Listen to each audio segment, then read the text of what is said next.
Assalamualaikum warahmatullahi wabarakatuh. Assalamualaikum warahmatullahi wabarakatuh. Buya, saya Mbak Allah dari Lombok ingin bertanya, gimana cara mengatasi suami yang mau menggauli istrinya tapi anaknya masih melek sebab tidur bareng anaknya juga?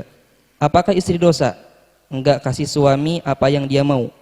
Sebab sang istri malu sama anak kalau istri kasih suami itu. Mohon penjelasannya, Buya. Baik, orang tua. Ada pendidikan yang diajarkan Nabi di saat anak sudah mulai gede, itu farriquhum fil madaji, pisahkan dari tempat tidur mereka.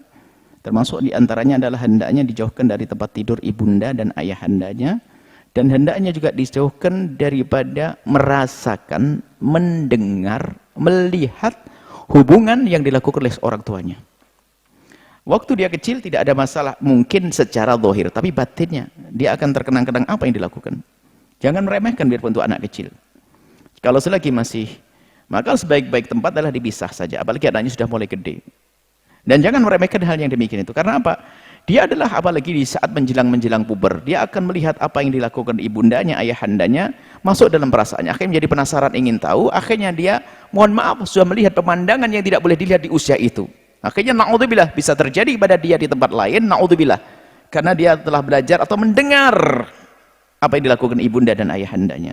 Maka Anda sebagai seorang istri sangat wajib untuk menolak dalam keadaan semacam itu. Tinggal pandai-pandai mencuri waktu nanti bagaimana. Di saat anak lagi main, keluar atau bagaimana, buatin makanan yang enak di luar, Anda masuk kamar, selesai. Nah gitu, jadi harus nggak boleh. Jangan sampai terkesan atau Anda merasa anak tahu sama sekali tidak diperkenankan yang demikian itu. Karena apa? Mereka juga punya syahwat pada akhirnya. Melihat pemandangan semacam itu tergoda, rusak. Seperti melihat naudzubillah film-film kotor dan sebagainya, nggak ada bedanya. Karena urusannya bukan masalah bapak ibu, urusan syahwat, apalagi bapak ibunya yang melakukan itu semuanya, naudzubillah. Jadi tolong sebagai orang tua harus waspada. Maka Anda tidak salah dan benar di saat Anda menolak, di saat anak-anak masih terbangun. Dan sebagai seorang suami nggak seperti itu dong harusnya. Sebesar apapun syahwat Anda bisa diredam dengan melakukan sholat, wudu dan sebagainya. Nunggu waktu yang tepat, dan itu lebih maksimal di dalam Anda berhubungan. Jangan seperti itu. Jangan siksa istri Anda, dan juga jangan rusak anak-anak Anda dengan apa yang Anda lakukan dengan pasangan Anda di hadapan mereka. Na'udzubillah. Semoga Allah mudahkan kita dalam mendidik zahir anak-anak kita, batin anak-anak kita, termasuk psikologi anak-anak kita. Jangan dirusak oleh perilaku.